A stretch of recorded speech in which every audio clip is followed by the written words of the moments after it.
یه روز عالی همراه دو تا پسرخالای عزیزم ایوب و علی سوار بر مرکب‌های روستا داریم میریم سمت گندمزار.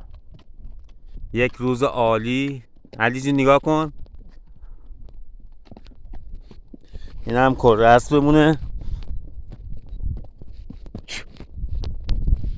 این هم منطقه بکر و دست نخورده روستای رن، یکی از بهترین مناطق در خراسان شمالی هستش.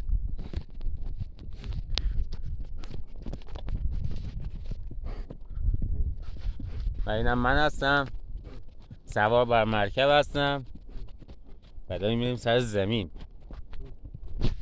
واقعا یه جای بکر و باحال، پایین رودخونه، دور تا دور درخت و زمینای بکر.